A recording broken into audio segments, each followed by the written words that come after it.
played in that role before as well earlier in his Test career. But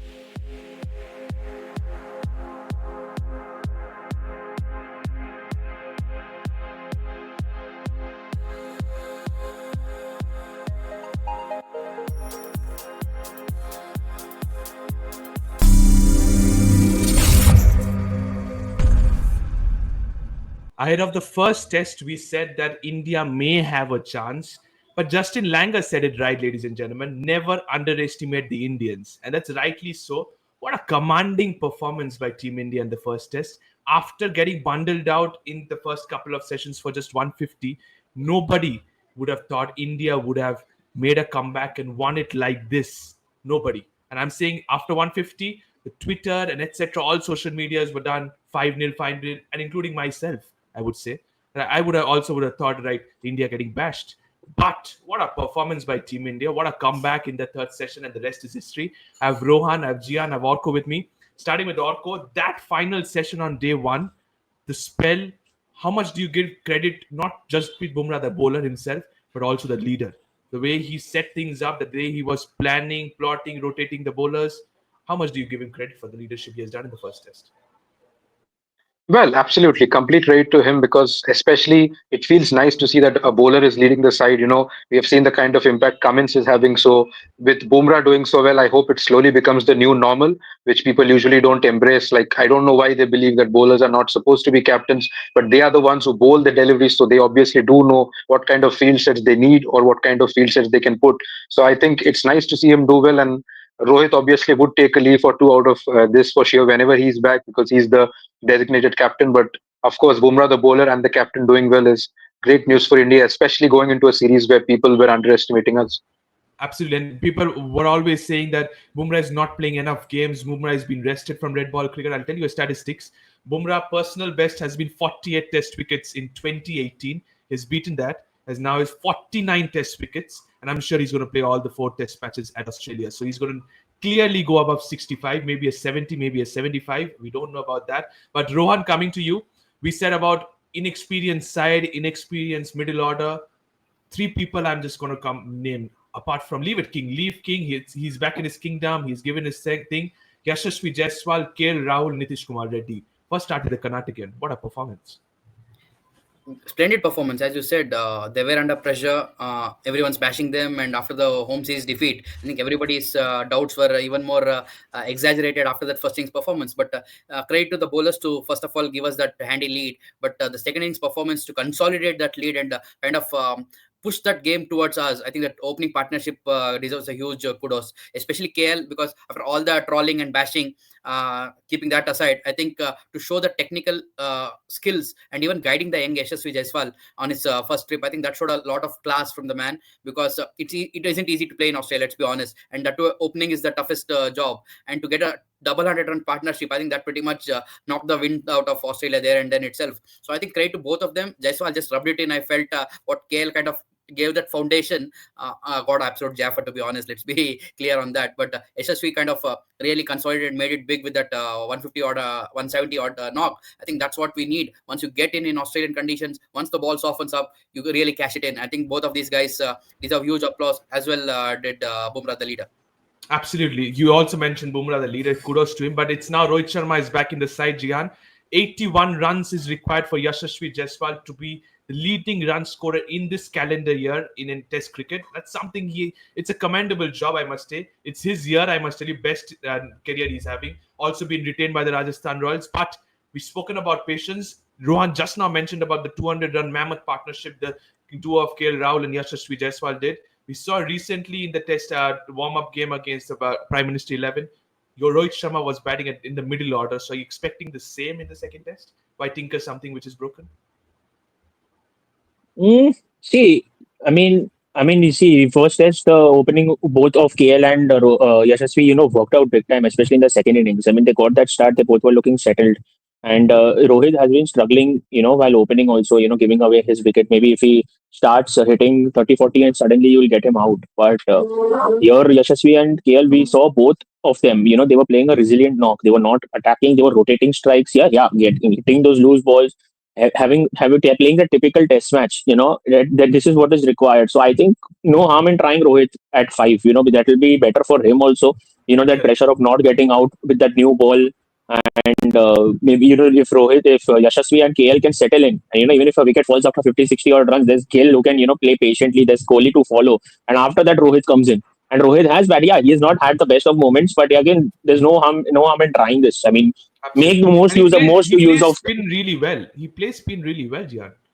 He does play spin very well, and also, I mean, considering if KL and Yashasvi, continue to bat longer, the darker it gets, the ball will come better, I think, onto the bat, and it will be beautiful, maybe for a player like Rohit to play. And if once he's set, I think we know what he can do at from any stage. Like he can come Okay. and play a cameo also over here. So yeah, why not? Okay, so you're going with Rohit Sharma at number 5. He has played in that role before as well earlier in his Test career. But coming back to you, Orko, the middle order, Nitish Kumar Reddy has set state, so he's continuing. But what about the place? Because we were discussing about maybe Ravindra Jadeja, maybe Ravichandran Ashwin, but we should be getting used to it. Gautam Gambhir. He always goes out of syllabus and chooses Washington Sundar. So he's gone for Washington Sundar, and I think that has worked in the first Test. Nothing wrong he has done. But once again, I'm going back to the two brilliant, maybe I can say two legends of Indian cricket, Ravindra Jadeja and Ravichandran Ashwin. Ashwin, if I talk about 26 runs away from 3.5k runs in Test cricket, 114 wickets he has picked versus Australia in Test. Similarly, Ravindra Jadeja, 89 wickets versus this opposition, most by him against any country, 11 wickets away from 100 wickets. So, what are your thoughts? Or are you simply going back to Washington Sundar? Well, I think they will persist with the same team, especially with respect to the bowling lineup, because of course Sundar hasn't done that bad, and even his recent form has been pretty good. So I think Gambhir would not want to tinker, and especially he has backed Sundar pretty much. So I think he'll stick to him. And Ashwin, I think, will just be a matter of time when he'll be introduced into the 11, maybe along with Jadeja or at least one among the two of them. But for now, I do think that they will back Sundar this time around. Okay, so you're backing Washington Sundar once again in your side. We'll come to the predicted playing 11 as the show progresses. But Gian, we expected Nathan Lyon to do the same what the Indian spinners were expected of, but he did not get that much of purchase at Perth. Are we expecting to have more impact as the series progresses? Because now is the time for Australia to step up. By chance, if they go 2-0 down, their choices or their chances of making it to the World Test Championship final decreases. See, I mean, he's Australia's only, proper spinner right now in the entire squad. I mean, you have Smith who can bowl, but you don't see him bowl. You have Travis Head bowling, but he's also a part timer. You won't see him bowling 50, like 40, 30, 40 overs. And I think the one thing is for sure, we must have definitely decoded Nathan Lyon so far, because the way we were playing, the way Virat was playing, the way, KL and Yashasvi were playing him. So I think it was evident that the only spinner, which he's one of the best in the world, obviously. He's with the legends up there, with Ashwin and all, and Mathaya Muralidharan, etc. So I think being the only off spinner in that entire squad, it is obviously not. I mean, obviously they must have studied him. They must have known what he is capable of. So might as well, maybe not hit him too much. Maybe just see him off. And if to maybe remove him from that spell of his is to just go on that attack mode, score 13, 14 runs in one over, and just take him out of attack. So that pressure comes back to the pressure comes back on Pat Cummins now to whom to give bowling to. So he'll have to forcefully Absolutely. go to maybe Travis Head or maybe a Smith, or maybe continue with Labuschagne bowling his medium pace bowling. Bouncers. Yeah, absolutely. Yeah, that is something you mentioned because you mentioned about he's very highly rated. The reason why we said about him as GOAT or sometimes Gary is his nickname. Interesting stat you have, just like you mentioned, Jian. Ravichandran Ashwin, I mentioned 114 wickets. Nathan Lyon has even more, 123 wickets against India. Nathan Lyon has. That shows the amount of dominance this man has. He's the only frontline spinner. When it comes to when they come to India, they bring in a couple of more. They had Todd Murphy the last time, but that's the reason why I say underrated. And another player who always recently passed since 2023 loves facing India. It's Travis Head, Rohan. Yet again in the second innings, he had a wonderful performance, but it required something magic. And who else apart from Jasprit Bumrah to provide that? Is he a threat for you once again in this series? Compared to all the batters, I think he's the only one who kind of takes the attack to the opposition, Pritham. So I think he's more of a threat to us always because he can take the game away instantly, just like how a Rishabh can do for us. I think the head will do the same for the Australians. So I think someone like a Just See or even any of those like Aussie players or Ash, the off spinner, someone against him is the proper matchup. Or else you don't have to give him too much room, go around the wicket, tuck him up a bit, a couple of bouncers. I think then he'll give you the outside edge for sure. I think the more room you give, give him those opportunities, score his runs. I think Indians have kind of worked him out. I think Justice way of getting him out, I think was pretty much the template that anybody should follow against Travis Head. But coming to Lyon, what I think he's actually done pretty well against us in Adelaide also. He's a local boy, I think, been a groundsman there earlier also. So I think he knows the conditions pretty well as well. Even Head is the South Australian. So both these localites, I think, can be a threat factor for Team India. I think how well we can curb these two guys, I think that decide our fate in this game. Okay, so that's something very interesting you said. We'll see what happens when it comes to Travis Head versus Team India. We've spoken mostly about the threats of both the sides, what it can bring into the pink ball. And I think under the floodlights, it might be a more threatening thing, to be honest. But Orko, looking into the conditions at Adelaide, we know what it can provide. What are your players to watch out for if you look into very closely? Starting with India, are you once again going for somebody like a watchful of KL Rahul? Do you need runs from Rohit Sharma? And similarly, who is the bowler you're expecting most threat? It's somebody like Mohammad Siraj that can provide with the pink ball. Well, I think Bumrah would obviously have a very big role. It goes without saying, and yes, certainly Siraj also would have a big role to play, especially given his recent credentials, especially in Australian soil. I think Australians would be pretty worried about the impact he creates because usually people go prepared for a Bumrah, but that's when the second seamer or the third one comes into effect. Even Harshit, for that matter, could be of great use, and we have even seen his recent form where he got like 4 wickets yesterday in 6 balls. So I think he's that kind of bowler who would come out of syllabus again for the Aussies. And if you look at the batting, you can't think of Adelaide without Virat Kohli. So I think he'll be the one any Australian, be it a fan or a player, would be worried about when it comes to playing in Adelaide. I'm So sorry to it interrupt. goes So without just like saying. you mentioned about Virat Kohli, anything doesn't go without the name of Virat Kohli. He needs.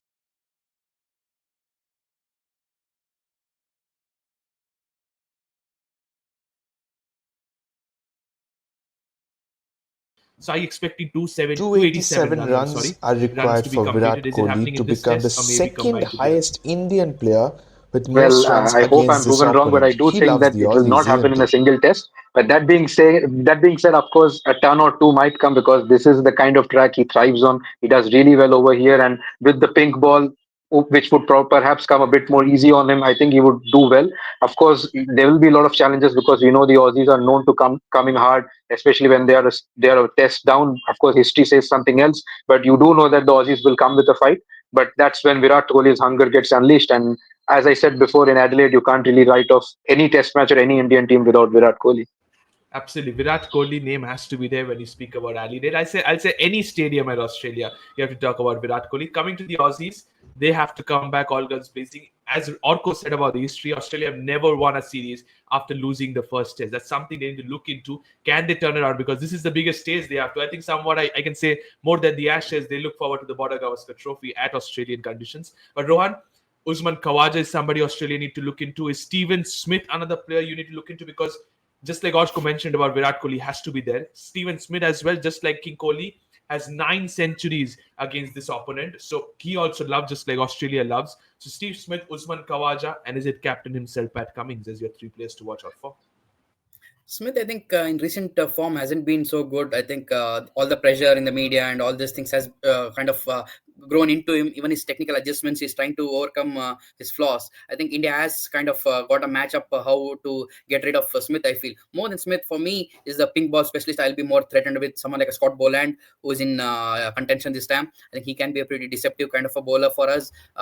Just that McGrath kind of length, pretty much similar to what a Hazel would be because even he did pretty well last That time on that. I'm sorry, I'm very eager to ask you this question. The question was for Jihan rather. What could be the reason behind dropping Josh Hazelwood? Is it really an injury? Nigel. That's your favorite word, the niggle. But I'll take this forward to Jihan, to be honest. Jihan, is it the press conference or is it a genuine injury?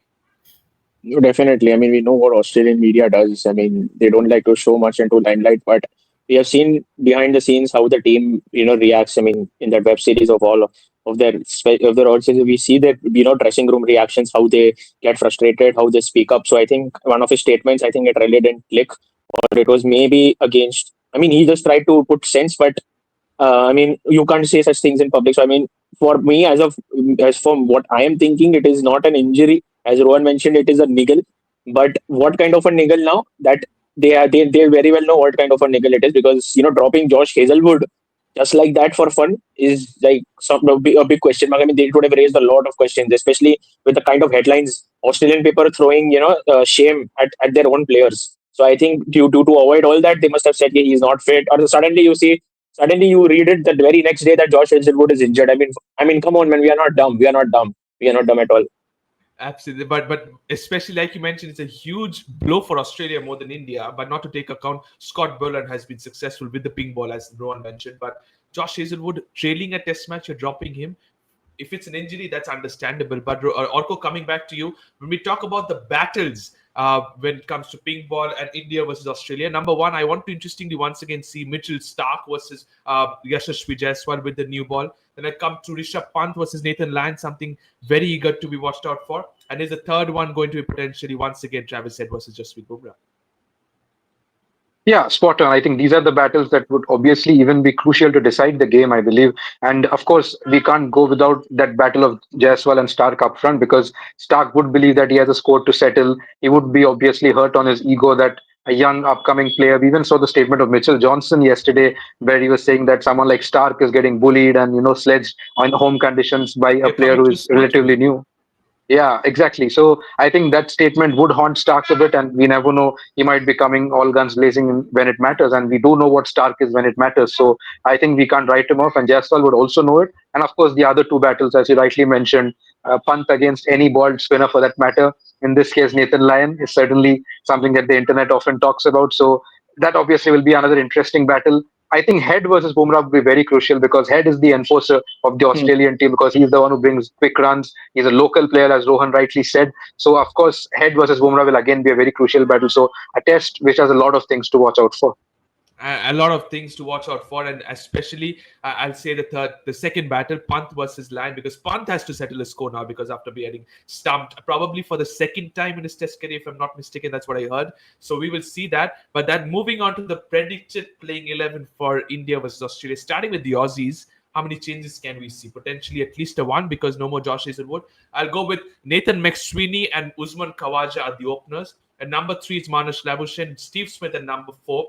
Then you have Travis Head at five, Mitchell Marsh, subject to fitness, while I still stick to him at number six, Alex Carey at seven, Pat Cummins, Mitchell Stark, Nathan Lyon, and Scott Boland are the four bowlers. Starting with you, Rohan, there is a potential opportunity for somebody like a Bew Webster to make his debut. Is he coming in? If yes, is it Manas Labuschagne who is making way, or is it Mitchell Marsh? More like Mitchell Marsh, because we have seen him in the past also. He's not quite 100% fit. As soon as he bowls a few overs, all kinds of injuries start happening to that body of Marsh. So I think as a precautionary measure, they have him as a backup there in what's his name, man? Bew Webster? Bew Webster, yeah, I think this guy in the recent warm-up game also picked up a few wickets and scored a few handy runs. And I think he plays for Tasmania and has a decent record in domestic cricket. So I think current form He can had a also be a wonderful factor. couple of games versus India A as well. India A as well, right? So I think current form, if you ask me, I think someone like a Webster can be handy, because kind of an unknown for Indian team also, and we generally know the newcomers have that kind of a lucky edge against India. So if you compare to a Marsh, Webster will be more of a handy guy for Australian batting lineup, as well as gives them that fourth seamer option as well, which can make the top three guys rotated a bit, because we saw Marsh is bowling. Due respect, he did pick a couple of wickets, but it wasn't threatening to anyone of the batters. So I think Webster can add a bit more potency to the lineup. So I think these two changes can be handy for the Australians. Okay, so fair enough. So you're saying that potentially Bew Webster could be an option, but as of now, we are going with just one change: Scott Boland in, Josh Hazelwood out, like replacement. Similarly, going for the Indians, how many change? One, two, three, four. Let's go and look into the predicted playing 11. KL Rahul and Yashasvi Jaiswal are the openers according to us. Shubman Gill at number three, Virat Kohli at number four, Rohit Sharma, the captain, at number five, potentially the first and the only time I'm seeing at my channel since it has published. Rohit Sharma at number five in Test colours. Rishabh Pant, the wicketkeeper, at number six. Nitish Kumar Reddy at number seven. Washington Sundar, I'm sticking to him at number eight. Bumrah, Rana, Siraj are the three seamers. Jian, any changes? Are you going for anybody like Akashdeep, Siraj, Ashwin, Jadeja, or is it the 11 you're wanting? Why? I mean, why is there a need? I mean, these are two forced changes we are making. Rohit was off with he was on paternity leave, and Gill was injured. So I mean, the forced changes is just coming back. I mean, we would have stick to the same 11 had Gill and Rohit be there in the first test. We wouldn't have made any changes. So Jurel and Padikkal were maybe just the replacements of these guys because of forced injury or personal reasons. And one more thing, I just wanted to highlight what you mentioned just a while ago, calling out the Australian team where you said maybe Marnus Labuschagne missing out for just to highlight that Marnus Labuschagne has 500s at Adelaide in the pink ball test. So I don't see Marnus Labuschagne getting out of the squad by any means, especially in this test But at he's all. having an horrendous form, and that's the reason why it has frustrated the Australian One fans. more one more thing you should highlight that Australia will be a little bit more on the I will say on the higher side here because they had bowled out India for 36 runs here only. So that is also the mental block which has to be That wasn't required, to be honest, to be mentioned and out. Virat Kohli played that test over Yeah, there he too, did. and that was the He did. only test he played in Australia, and then he had to return home. So I will see. It is what it is. We have to be prepared whatsoever. I mean, so we have a few hurdles to cross. So we are saying Labuschagne is not in form. Maybe right now we might think that thing, but even Virat wasn't in form. He didn't have 100 in tests in over 1.5 year, and suddenly he got that 100 in Perth. And you just need that one innings to get back that form. And suddenly after especially in that 71st, we waited for 3 years, and after that he Yeah. had eight in a row. So I mean, eight he had in a very successive. I mean, maybe in 1 or 2 years he had 8 centuries more. So maybe for Labuschagne, this is the test it could be because this is one man I'm afraid actually in this pink ball test. Not anybody, not Travis Head, not Steve Smith, not anybody, but Manas Labuschagne. Okay, so you're going for Manas Labuschagne as one of your players to watch out for because these Aussies are always hungry for more, just like Indians are. So this is what it comes to the predicted playing 11, ladies and gentlemen. We have figured it out. Time for the predictions time now, ladies and gentlemen. Starting with Orko. 1-1, 2-0, or it remains 1-0.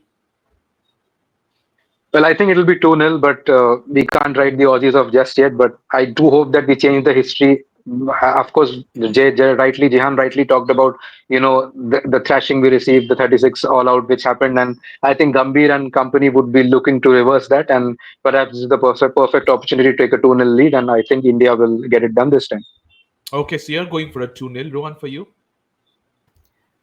I think rightly, as Orko said, Aussies will definitely put up a fight. They have a fantastic record in the pink ball test. So I think we can't take them lightly just because of the Perth loss. They will come guns blazing, and the twilight period will be very tricky. I think that can be a decisive factor in this particular test match. So if India can kind of get through that unscathed, I think definitely 2-0. But I'll have my reservations till that twilight period passes. I think that will be a bit of a fingers crossed kind of a session for sure.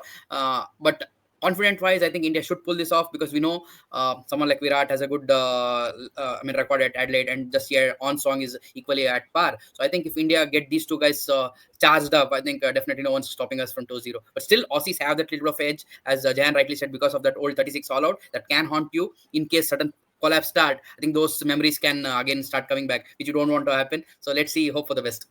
So are you confidently saying a 2-0 or are you going for a 51-49? I'll stick to 55-45, man. 55-45, not confident enough for 2-0. Fair enough. Jian, anything different I'm expecting from you? See, I think this is the only record which is left to breach. I think Australia and pink ball at Adelaide have never lost. They had never lost at Perth in the new stadium. We breached that. We breached Gabba. So I think this is the right time to breach this. Also, they're putting that complete mental pressure on them. New Zealand coming and whitewashing India in India was never heard. We can take a 2-0 lead, go in, win the series, and we can take an let's say 3-0 lead directly and put direct pressure on Australia. We can do that big time. And right now we are in that, winning that first test mindset always helps. Always helps. Absolutely. And that has helped us at Christchurch. That has helped us at Durban as well because of the two results we have faced in the other ends as well after winning the first test. Jian, thank you for also taking off my sign-off message because I was about to say that can we breach Adelaide. You've already taken that. Thank you so much, all three of you. Thank you to all the viewers for watching this one. Second test at the Adelaide Oval. Pink ball, ladies and gentlemen. So it's not an early start. It's pink ball under the twilight, as Rohan said. That's going to be very interesting, challenging conditions. Can India turn it around? Can Rohit Sharma, who is back as the captain, turn it around and make it 2-0? Or will it be 1-1? Because I don't sense a draw anymore in Test matches cricket. Thank you so much, all three of you. Don't forget to subscribe to Fifth Umpire. Press the bell icon as well. Thank you so much, and bye-bye.